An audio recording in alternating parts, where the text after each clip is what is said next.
बिस्मिल्लाहिर्रहमानिर्रहीम अस्सलाम वालेकुम वरहमतुल्लाहि वबरकातुहू। मैं आपका होस्ट दोस्त मोहम्मद आज़म दर्द, आप मेरा यूट्यूब चैनल देख रहे हैं, सुन रहे हैं आज़म दर्द ऑफिशियल। अल्लाह पाक सलामत रखे, हंसता बसता और फूलों की तरह महकता हुआ रखे। वालिदैन की करेंगे खिदमत, आप और मैं और हमसायों का रखेंगे ख़ास ख्याल।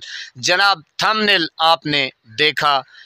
आज मैं एक दोस्त के पास गया हूँ, मेरा अच्छा खासा दोस्त है, थोड़ा सा कम उम्र है, लेकिन मुझे उसकी जो हालत, यकीन करें पहले भी मैं देखता रहा हूँ, लेकिन मैंने कहा चलो मजाक है, चलो बस ये हो जाएगा हो जाएगा।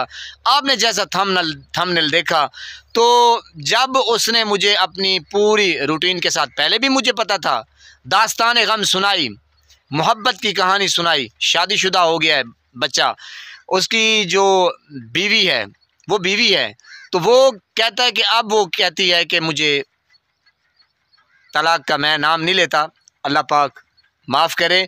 तो वो लड़का जो है ना, इतनी मोहब्बत करता है, इतनी मोहब्बत करता है कि जब उसने इजहार किया कि आज़म भाई मैं बस यूँ समझे कि मैं मरने वाला हूँ, मैंने कहा खुदा का नाम लो, इस तरह ना करो। तो ये तो खैर होते रहते हैं ये सिलसिले, लेकिन उसने कहा कि मोहब्बत तो एक ही होती है। मुझे इतना दुख हुआ, मैंने कहा यार मुझे ले चलो लड़कियों वालियों के पास, मैं चलो मिन्नत समाजत करता हूँ, तो उनकी मैं कुछ ना कुछ करता हूँ। आपका जो हाल है, अहवाल है, मैं उनको बताता हूँ कि यार इस तरह ना करें, दो दिलों के साथ ना खेलें। तो फिर मैंने उससे पूछा कि यार आपकी जो बीवी है कितना अरसा हो गया है? वो उसने कहा कि तकरीबन 1 साल हो गया वो मैके में बैठी है। तो मैंने कहा टॉपिक क्या छिड़ा है, क्या मसलन किस वजह से ज़्यादा जो है ना वो मामला जो है ना वो गड़बड़ हो गया? उसने कहा कि देखें मेरी वो बीवी है, मैं प्यार करता हूँ, तो शादीशुदा शादी हो गई है, तो मैं उसके बगैर नहीं रह सकता। मैंने कहा फिर भी कुछ क्या मामलात हुए, क्यों वो नहीं दे रहे और आप क्यों इतना मसलन ज़्यादा मुब्तला हैं? तो उसने कहा कि मामला जो है ना वो थोड़ा सा सीरियस हो गया ना। मैंने कहा फिर भी मुझे बताएं। उसने कहा कि जो मेरी बीवी है ना वो, अब मुझे बताने में शर्मिंदगी महसूस हुई, क्यों हो रही है, क्योंकि कुछ भी हो वो हमारी बहन बेटी वो हम जैसों की ऐसे ही है मसलन।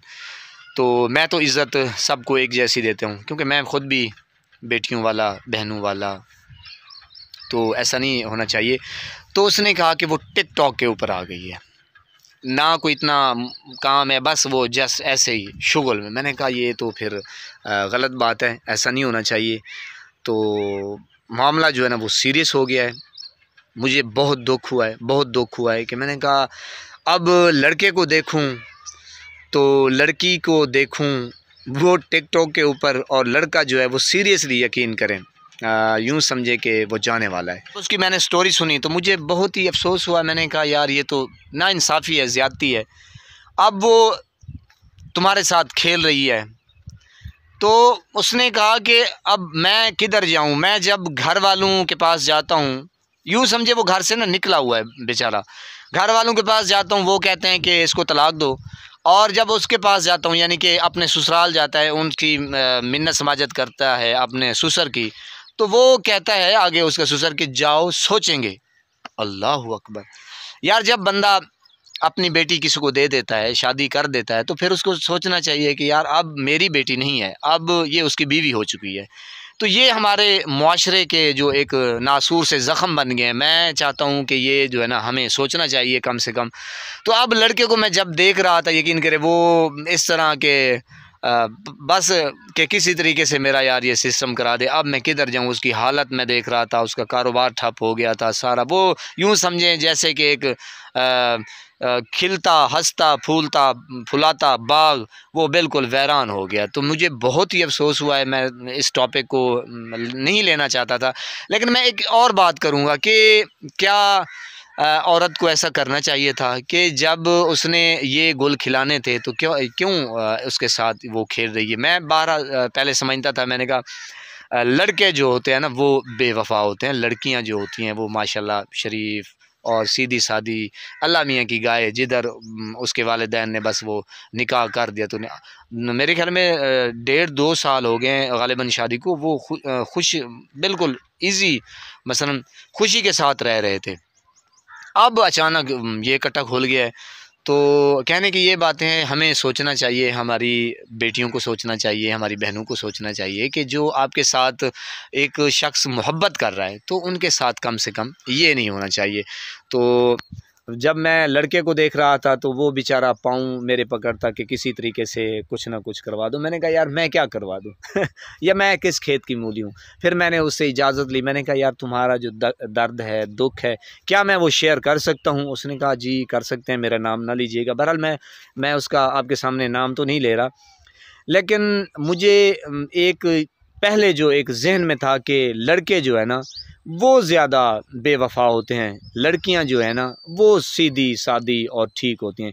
लेकिन आज जब उसकी, पहले भी मैं देखता रहा हूँ लेकिन इतनी कैफियत मैं करीब से उसकी नहीं देख पाया जो आज उसके साथ बैठ के जो मैंने महसूस की है, तो बहुत अफसोस हुआ है कि ऐसा नहीं करना चाहिए। किसी के साथ, किसी के दिल के साथ, किसी की ज़िंदगी के साथ ऐसा खिलवाड़ नहीं करना चाहिए। वो बेचारा ना इधर का ना उधर का, वो कहता है मुझे सारी सारी रात नींद नहीं आती, सारा सारा दिन जो है ना वो टेंशन में गुजरता है कि मैं किधर जाऊं, मैं किस मोड़ के ऊपर आके ना मैं खड़ा हो गया हूं, मैं अब क्या करूं ना, मैं इधर। अच्छा, फिर दूसरी शादी के ऊपर ना उनके जो ससुराल वाले हैं उन्होंने पता नहीं मेरे ख्याल में 10 लाख का उन्होंने जो शराइत होंगी 10 लाख रुपया उन्होंने लिखा है, और कुछ 5 मरले का सेट है, और भी कुछ साथ उनके मसलन कोई यूँ समझें कि इनामात उसने रख दिए कि दूसरी शादी भी ना करे। अच्छा, अब दूसरी शादी भी नहीं कर सकता और जो पहले वाली है वो घर नहीं आना चाहती, तो कुछ आप ही बताएं कि वो बेचारा लड़का करे तो क्या करे, जाए तो जाए किधर। ये है एक हमारे जो सोसाइटी का कल्चर बन चुका है। अब वो टिकटॉक के मज़े ले रही है। बहरहाल मैं इतना कहना तो नहीं चाहता कि उसको कम से कम सोचना चाहिए कि इतना एक ज़िंदगी, एक दिल खिलवाड़ उसके साथ ना करे। वो है ना कि बंदा मस्जिद सट गते, मस्जिद ढा दे, मंदिर ढा दे, दिल किसे दा ना ढाई, क्योंकि दिल दे विच रब वसता। अल्लाह पाक आपको सलामत रखे, हंसता बसता फूलों की तरह महकता हुआ रखे। मुझे दीजिए इजाज़त। अल्लाह निगहबान।